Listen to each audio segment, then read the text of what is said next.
मिलो है भाई।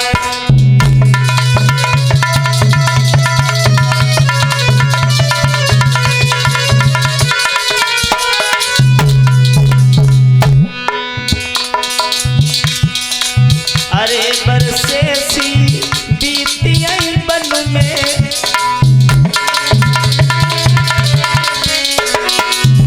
अरे बरसे सी बीती बन में,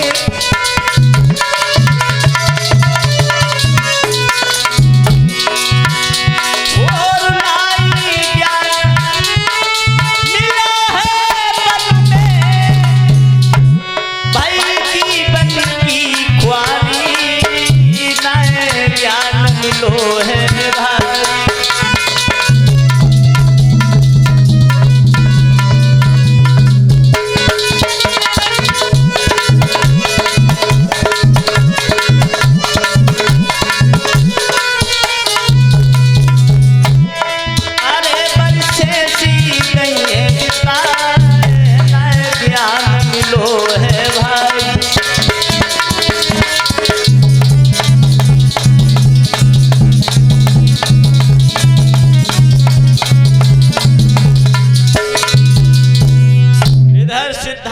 गौतम ने वर्षें व्यतीत हो गई है लेकिन ज्ञान नहीं मिला है, तो विचार कर रहे हैं लगता है मेरे प्राण चले जाएंगे, मेरे प्राण चले जाएंगे।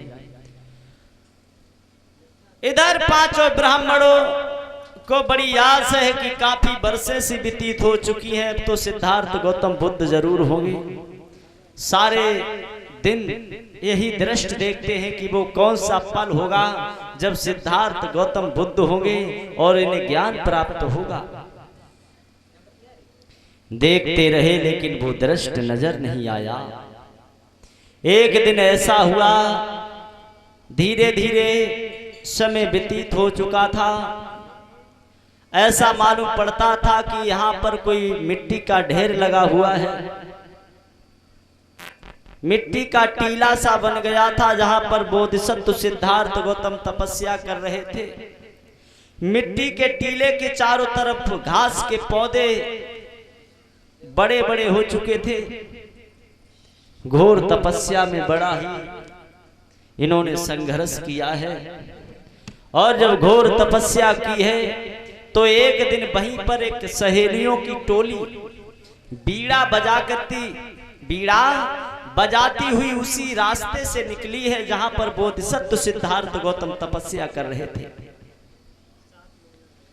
तो उन सहेलियों ने जब सिद्धार्थ गौतम की तरफ देखा है, विचार करने लगी ये कैसा वैरागी है, कितनी तपस्या में लीन है, जिसका शरीर सूख गया है, शरीर की शक्ति नष्ट हो गई है, शरीर जर्जर हो गया है। तो एक सहेली कहने लगी है, बहन के बीड़ा के तार को इतना टाइट ना करो जो टूट जाए, बीड़ा के तार को इतना टाइट ना करो जो टूट जाए। तो कहने लगी, बहन इतना ढीला भी ना रखो जो उसमें स्वर ना निकले। बोली, फिर जवाब दिया, इसे माध्यम मार्ग पर रखो, ना ढीला रखो और ना अधिक टाइट करो, ये टूटे भी ना और बजता भी रहे, ये टूटे ना और बजता भी रहे। तो सिद्धार्थ गौतम के कानों में जब उन सहेलियों की ये बात पहुंची है तो उनके मन में ये विचार उत्पन्न हुआ है कि मैं ये गलत कर रहा हूं, मैं एक गलत कर रहा हूं। अगर मैंने यूं ही अधिक तपस्या की मेरे प्राण चले जाएंगे और मेरी बड़ा हंसी होगी, लोग कहेंगे कि तपस्या करते करते उनका निधन हो गया है, उनकी मृत्यु हो गई है। तो उन सहेलियों की बात को सुन करके 6 वर्षों की तपस्या की थी। 6 वर्षों के बाद सिद्धार्थ गौतम ने 6 वर्षों के बाद उस तपस्या को त्याग लगा दिया और आंखें खोल ली। उसी समय 5 ब्राह्मणों ने ये जाना है कि लगता है ज्ञान प्राप्त हो गया है सिद्धार्थ गौतम को। 5 दौड़ करके आए और जैसे 5 दौड़ करके आए हैं, जवाब दिया है, गौतम क्या तुम्हें वो ज्ञान प्राप्त हो गया है? बोलने की शरीर में शक्ति नहीं थी, बोलने की ताकत नहीं थी, सर हिला दिया है, नहीं हुआ है। 5 बड़े निराश हुए हैं कि 6 वर्षों तक इन्होंने तपस्या की फिर भी कोई ज्ञान प्राप्त नहीं हुआ। फिर भी कोई ज्ञान प्राप्त नहीं हुआ तो इनके मन में अभी भी अभिलाषा है, कोई बात नहीं है। अगर असित मुनि ने कहा है कि सिद्धार्थ गौतम बुद्ध होंगे तो जरूर होंगे, और बुद्ध होंगे तो वो ज्ञान सबसे पहले मुझे मिलेगा। उनकी सेवा में लगे हुए बोधिसत्व सिद्धार्थ गौतम तपस्या में लगे हुए। आज इधर सिद्धार्थ गौतम जो थे, उन्होंने जब तपस्या पर त्याग लगा दिया, वहां एक बट वृक्ष था, उसी निरंजना नदी के किनारे उर्वेला नगर के पास में एक बट वृक्ष था, उसी की टेक लगा करके बोधिसत्व सिद्धार्थ गौतम बैठ गए। इधर उर्वेला नगर के एक सेनानी थे जिनका नाम था नंदा, जो यादव वंशी थे। इनकी एक बेटी थी जिसका नाम था सुजाता, और जब सुजाता उसकी बेटी थी उस यादव वंश सेनानी की, जब वो छोटी थी तो कभी उस नदी की तरफ गई होगी तो उसने उस बट वृक्ष से एक मनौती मांगी थी कि मुझे सुंदर वर मिलेगा, विवाह होने के बाद मेरे गर्भ द्वारा एक सुंदर सा पुत्र पैदा होगा तो मैं इस बट वृक्ष पर खीर का दान चढ़ाऊंगी, इस बट वृक्ष पर खीर का दान चढ़ाऊंगी। जब जबान हुई है उसका विवाह किया गया, उसे सुंदर वर की प्राप्ति हुई। विवाह होने के बाद उसे उसके गर्भ से एक सुंदर बेटा पैदा हुआ। तो एक दिन विचार किया है कि मेरी मनौती पूर्ण हुई है, क्यों ना जिस वचन को मैंने बट वृक्ष के लिए मनौती मांगी थी कि विवाह होने के उपरांत बाद में मैं इस बट वृक्ष से खीर का दान चढ़ाऊंगी, खीर का दान चढ़ाऊंगी। तो सिद्धार्थ गौतम इधर उसी बट वृक्ष के पास में बैठे हैं, इधर उसी बट वृक्ष के पास बैठे हैं। इधर सुजाता ने अपनी दासी को बुलाया है, दासी से कहा है, दासी तू चली जा, बट वृक्ष से सफाई करके हाँ मैं खीर का दान चढ़ाऊंगी, मेरी मनौती पूर्ण हुई है। आज भी हमारी माताएं बहनें बट वृक्ष से मनौती कभी कभी मांगती हैं। सुजाता ने उसी बट वृक्ष से मनौती मांगी थी लला, आज अपनी दासी को भेज दिया है, दासी से कहा है दासी तू चली जा। आज सुजाता की बातों को सुन करके सुजाता की दासी जो थी वो चली है कि धीरे धीरे दासी चल भई जा चलती मधुरिया, चलती मधुरिया।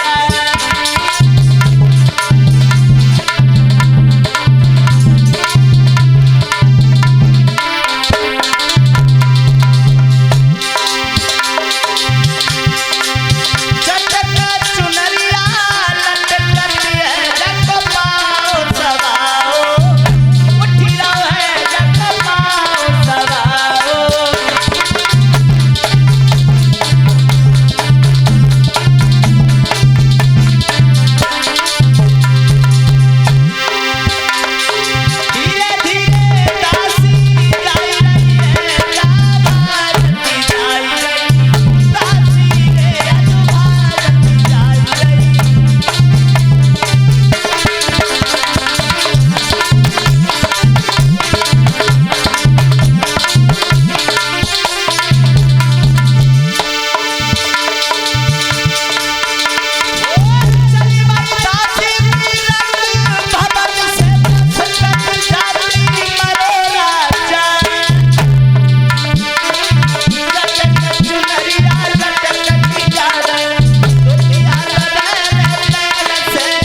दासी जो पुण्या थी, पुण्या को पास बुलाया है और जब पुण्या जो थी वो चली है, निरंजना नदी के किनारे पहुंची है जहां पर बट वृक्ष खड़ा हुआ था। सुजाता की दासी पहुंची है तो सुजाता की दासी ने देखा है कि बट के नीचे सिद्धार्थ गौतम बैठे। बड़ी देख करके मगन हुई विचार करने लगी है कि सुजाता के बड़े ही सौभाग्य हैं, सुजाता के बड़े ही सौभाग्य हैं जो ऐसा पहली बार मैं देख रही हूं कि बट देवता आज यहाँ तो स्वयं विराजमान है। बट देवता यहाँ विराजमान है। उन्हीं पैरों घर लौट करके चली आई और जब घर लौट के आई है तो सुजाता से आकर के कहा है, सकीरी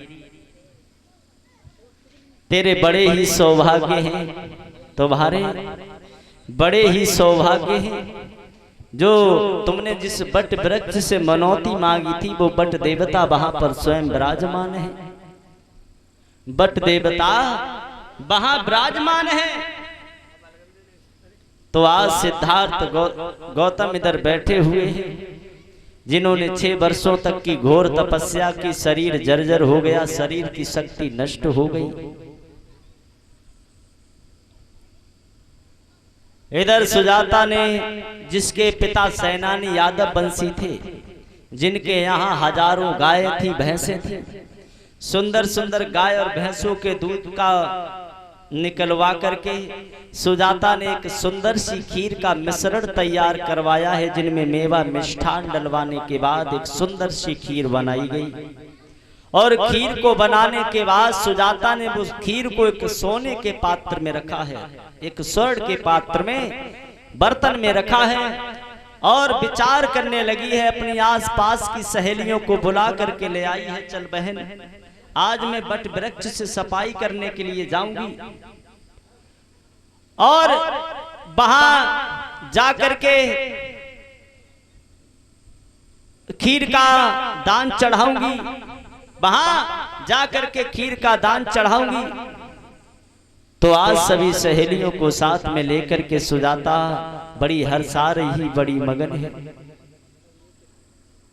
बोलिए भगवान बुद्ध की पंसी दरबार की। आइए सभी लोग 2 लाइनों का छोटा सा गीत बोलते हैं।